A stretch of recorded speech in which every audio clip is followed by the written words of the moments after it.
Hello friends, बरायबाय चेनेलाव फिन खनसेबाव written exam date admit download खालामनो माब्ला गोबां कमेन्ट्स फिन जाबाय आसामनि PNRD एबा पोस्टिंआ BTC आव नोंथांमोननि ब्लकनि साख्रि आरो बे एग्जामा जागोन ना जाया मानोना मामाया बुंदों जे 2027 आवसो साख्रि मोनसिगोन बेनो जाबाय आसाम स्टेटआव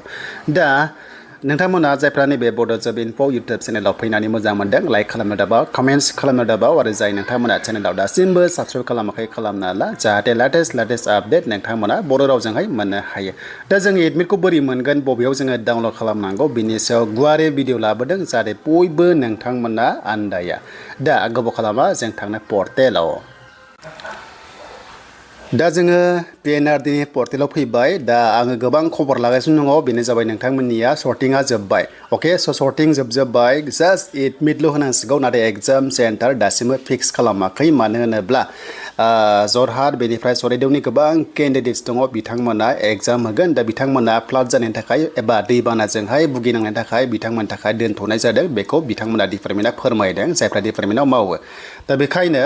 जुदि नोंथांमोना PNRD आव 1508 पस्टआव लानोबा नोंथांमोना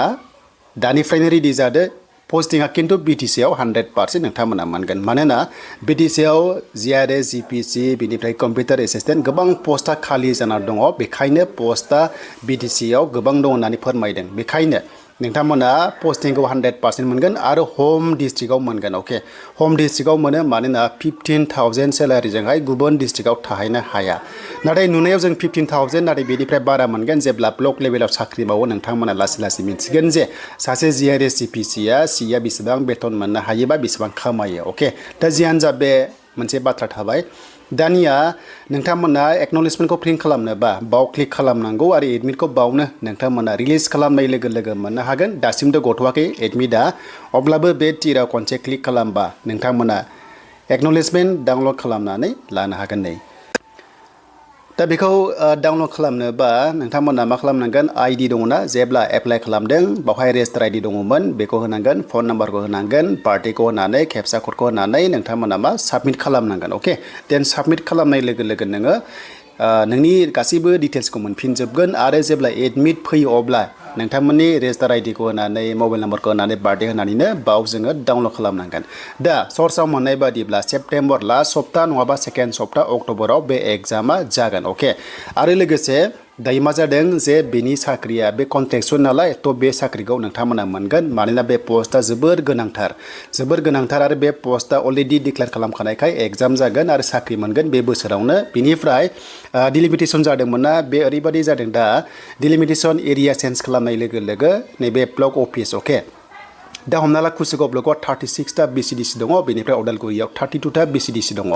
दा बेखौ दानस्लायनानै अदालगुरियाव 28 BCDC जाबाय बेनिफ्राय कुसुगावनि कन्ट्राक्टखौ मोनथ'वाखै दा ओरैबायदि खालामगोन माने हाबसनलाय सोसनलाय जादों बेखायनो बांद्राय गिदिर ब्लक लेभेलाव BCDC थायोना बेखौ मा मोनसे पार्ट ब्लक खालामसिगोन आरो बे दंखायोमोन नाथाय स्टाफ गैयिनि थाखाय बे खामानिया जायाखैमोन अके पार्ट ब्लक्सआवहाय माने माखासे BCDCखौ लाबोसिगोन बेखायनो स्टाफ गैयिनि थाखायनो दासिम बेवहाय फुल प्रेजेन्ट जायाखै जेब्ला स्टाफआ जागोन अब्लासो माने पार्ट ब्लक्स थागोन आरो बावहाय एसिस्टेन्ट भिडिअ थानानै गोबांथार स्टाफ थागोन आरो खामानिखौ मावनो इजिबो जागोन आरो स्टाफआ एभेलेबल जाबासो ब्लक लेभेलाव प्रग्रेसआ बारायो अके हमना ला पार्सेन्टआ 86% बेबायदि प्रग्रेस जायो 90% बेबायदि प्रग्रेस जायो थ' 99 जाफेरनायखौ आं दासिमबो ब्लक लेभेलाव नुवाखै दा रिभिउ जाबाय थायो DDC मिटिं जायो अके DDC मिटिं जायो मान्थलि जायो बेनो जाबाय डिस्ट्रिक्ट डेभेलपमेन्ट कमिटि थायो बेवहाय माने रिभिउ लाबाय थानाय जायो ब्लक लेभेलाव अके आरो बेनिफ्राय डिपार्टमेन्टनिफ्राय बुंनाय बादिब्ला डिग्रियाव 50% खौ बिखादोंमोन जायफ्रा गैया रिजेक्ट जाबाय आरो जायफ्रा 50% डिग्रियाव माने डिग्रिखौल' नायगोन HSखौ नाया 10 खौ नाया डिग्रियाव जुदि 50% दंबासो बे एग्जामखौ होनो मोनसिगोन आरो बे एग्जामाव 75निल' दङ नाथाय बेवहाय नेगेटिभ मार्किं दङ अके स' नेगेटिभ दङ बेखायनो नोंथांमोना हायैखौहाय लिरखानाङा नङाबा नोंनि थाखाय लस जागोन माइनास पइन्ट जागोन आरो बेनिफ्राय 25 मार्क्सनि भाइभा टेस्ट दङ बावहायनो डमेन्स टाइपनिखौ सोंगोन आरो एग्जामाव डमेन्स टाइपनि कुइसनखौ सोंगोन जेरैहाय डमेन्स टाइपनि होनोबा हमना ला ब्लक लेभेलाव मा जायो बेनिफ्राय माखासे स्किम थायो अके स' गभर्नमेन्ट स्किम थायो मारै इमप्लिमेन्ट खालामनाय जायो NSCP मा पेन्सना मा बिनिफ्राय गावसोबा मा बे टाइपनि कुइसनखौ नोंथांमोना सोंजागोन बाइबा टेस्टआव आरो जेब्ला बाइबा टेस्ट जायो अब्ला नोंथांमोनखौ आं 100% नोंथांमोनखौ हेल्प खालामनो नाजागोन बाइबा टेस्टनि थाखाय डमेन्स टाइपखौहाय दा बेखिनि आरो PNRD लेभेलाव ओमफ्राय आरो इनफरमेसन मोननाय बादिब्ला BTC आव VCDC आव गोदानै पस्ट फैगासिनो दङ अके गोदानै पस्ट फैगासिनो दङ माने VCDC लेभेलाबो पन्चायत बादि जाहैयोबा जेरावहाय जोंहा पन्चायत लेभेलाव टेक्स कालेक्टर थायो अके बे टेक्स कालेक्टरा ADRE जों इनक्लुड जाबाय ADRE आव जायफ्रानोखि पास जायो बिथांमोनखौ टेक्स कालेक्टर हरो जेरै टेक्स कालेक्टर हरनोबा सिम्पल डिग्री पास जाबावहाय एलिजिबल जाया इकोनॉमिक नङाबा मैथ्स नङाबा स्टैटिस्टिक्स थानांगोन नङाबा BCom जानांगोन बे टाइपनि आसो माने टेक्स कालेक्टराव मोनो नाथाय BTC आव बबा माने कन्सिडारेशन थायो जेरै VCDC सेक्रेटारियाव ओके दा बेवहाय मा सिगां माने पन्चायत सेक्रेटारियाव कमार्स नांगौ जायोमोन नाथाय VCDC सेक्रेटारियाव कमार्स नांलायाखै आर्ट्स जानो हादों थिग बेबादिनो देग्लायबो हमना ला जोंहा मोनसे दंमोन GPC ओके GPC पस्टआवबो सिगां बेचआव BCom नांगौमोन दा नांला थिग बेबादिनो एबार टेक्स कालेक्टराव BTC आव पस्ट फैबा सिम्पल डिग्री पासआनो खालामनो हागोन बायदि कन्डिशन दङ नाथाय डिग्री सार्टिफिकेट थारसे थानानै कम्पिउटार नलेजआ थाथारनांगोन 6 months एबा 1 year माने बियो थानांगोन आरो स' बेखौ रेडि खालामखा बे पस्टआ टेक्स कालेक्टर फैगोन बायदि कन्डिशनाव दङ बेनिफ्राय सासे ग्रेड 4 स्टाफ थागोन माने BCDC आव अके दा जोंनियाव BTC आव टटेल 420 BCDC दङ अब्ला सानदो ग्रेड 4आ 420 थागोन बेनिफ्राय आरोबाव ग्रेड 3आ 420 थागोन अब्ला नोंथांमोननि पस्टआ 840 बियो फैगोन नाथाय बे जबा फिक्स पेबो जानो हागौ बा कन्ट्रेक्चुयेलबो जानो हागौ नाथाय पस्टआ 840 PNRD आव बियो फैगोन स' बे फैगोन दा माब्ला फैगोन बुंनो हाथ'वा नाथाय फैगोन नोंथांमोना नायबाय था बियो फैगोन थ' बिनिफ्राय ग्रेड 4 पस्टआ जिखुनु जाया BCDC लेभेलाव सासे थागोन मानोना BCDC अफिसाव सेक्रेटारि सहैबा जेब्ला स्टाफ नांगौ जायो अके सेक्रेटारि सासे थाबाय बेनिफ्राय GPC थाबाय JRS थाबाय CA थाबाय बेनिफ्राय ग्रेड 4 थाबाय प्लास इंक्लुडिं टेक्स कालेक्टर थागोन जेब्ला माने पन्चायत बादि जायो जेब्ला 125 बिला MME बिला पास जायो अब्ला पन्चायत लेभेल बादि जागोन ना इलेक्टेड जागोन अब्ला बे गासैबो आसामनि बादि सिस्टेमा थांबाय थागोन आरो बावहाय साख्रि ओंखारगोन आरो बे मोजां चान्स फैगोन आरो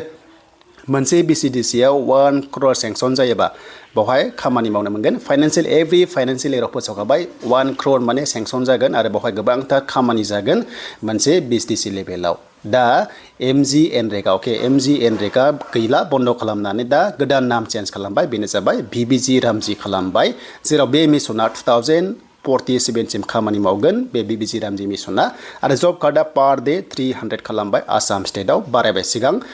300 खम मोनोमोन एबारो नेक्स्ट लेभेलनिफ्राय 301 माने पार डे सोनाय जासिगोन आरो दा बेखिनि दा मोजां खबरा बेनो PNRD आव मोजां चान्स फैगोन आरो BTC PNRD आव पस्टआ दंखायो गोबां दङ बेखायनो 840 नि खाथियाव पस्टआ फैगोन आं जास्ट बुंदों रेन्डमलि बेनो जाबाय सासे ग्रेड 4 आरो सासे ग्रेड 3 एभ्रि BCDC फैयोबा 840 पस्टआ थागोन अके दा बेनो आरो बे जिथु PNRD कन्ट्रेक्चुयेलआ जेब्ला एडमिटआ फैयो नोंथांमोना 100% बड' जब इनफो इउटुब चेनेलाव मोनगोन आरो माबायदि टाइपनि कुइसन फैथावगौ नोंथांमोनखौहाय हेल्प खालामनो नाजागोन दा बेनो दिनैनि थाखाय लेटेस्ट आपडेट